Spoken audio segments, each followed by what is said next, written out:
ರಾಷ್ಟ್ರ ಆಗತ್ತಾ ಇಲ್ವಾ, ಸಾಧ್ಯತೆ ಇದೆಯಾ? ಸಾಧ್ಯತೆಗಳ ಬಗ್ಗೆ ಹೇಳಿದ್ವಿ. 70 ಕ್ರಿಶ್ಚಿಯನ್ ರಾಷ್ಟ್ರಗಳಿದೆ, 57 ಮುಸ್ಲಿಂ ರಾಷ್ಟ್ರಗಳಿದೆ, 8 ಬೌದ್ಧ ರಾಷ್ಟ್ರಗಳಿದೆ, ಒಂದು ಹಿಂದೂ ರಾಷ್ಟ್ರ ಇಲ್ಲ. 1947ರಲ್ಲಿ ಆಗುವಂಥ ಸಾಧ್ಯತೆ ಇತ್ತು. ಆದರೆ ನಾವು ಜಾತ್ಯತೀತ ರಾಷ್ಟ್ರವನ್ನು ಮಾಡ್ಕೊಂಡ್ವಿ, ಆಮೇಲೆ ಸಂವಿಧಾನದಲ್ಲಿ ಮೊದಲು ಇಲ್ಲ ಸೇರಿಸ್ಕೊಂಡ್ವಿ, ಹಿಂಗೆಲ್ಲ ಇದೆ.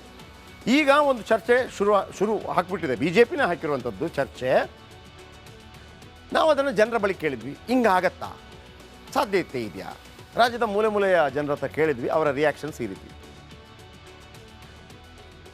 ನಮ್ಮ ಆಸೆ ಅದೇನೆ, ಎಲ್ಲರಿಗೂ ನಮ್ದು ಒಬ್ಬರು ಇಲ್ಲ, ನಮ್ಮ ಇಂಡಿಯಾದಾಗ ಇರುವಂತ ಎಲ್ಲಾ ಪ್ರಜೆಗಳು ಹಿಂದೂ ರಾಷ್ಟ್ರ ಆಗ್ಬೇಕು ಅಂತ ತೀರ್ಮಾನಿಸಬೇಕು. ಇಂಡಿಯಾನೇ ಆಗ್ಬೇಕು,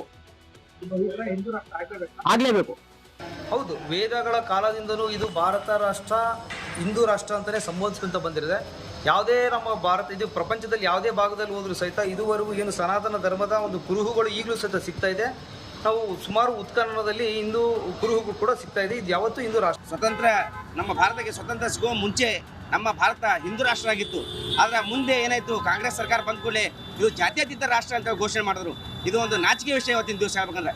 ಯಾಕಂದರೆ ಎಲ್ಲ ಧರ್ಮದವರಿಗೆ ತಮ್ಮದೇ ಆದಂಥ ದೇಶ ಇದೆ. ಮುಸ್ಲಿಮರಿಗೆ ಪಾಕಿಸ್ತಾನ ಇದೆ, ಕ್ರಿಶ್ಚಿಯನ್ರಿಗೆ ಅಮೆರಿಕ, ಯುರೋಪ್, ಈ ಥರ ಸಾಕಷ್ಟು ದೇಶಗಳಿವೆ. ಆದರೆ ಹಿಂದೂಗಳಿಗೆ ಎಷ್ಟೋ ಸಂಸ್ಕೃತಿ ಬಂದು ನಾಶ ಆಗೋದು.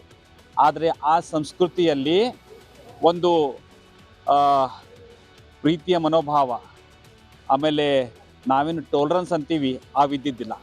ಆ ಸಂಸ್ಕೃತಿಯಲ್ಲಿ ಸಂಸ್ಕೃತಿಯನ್ನು ಧ್ವಂಸ ಮಾಡೋದು, ಇಲ್ಲಾಂದ್ರೆ ಕನ್ವರ್ಷನ್ ಮಾಡೋದು ಅಂತ ಒಂದು ಸಂಸ್ಕೃತಿ ಇದ್ದಿದ್ದರಿಂದ ಆ ಸಂಸ್ಕೃತಿ ನಶಿಸಿ ಹೋಗಿದೆ. ಆದರೆ ನಮ್ಮ ಹಿಂದೂ ಸಂಸ್ಕೃತಿ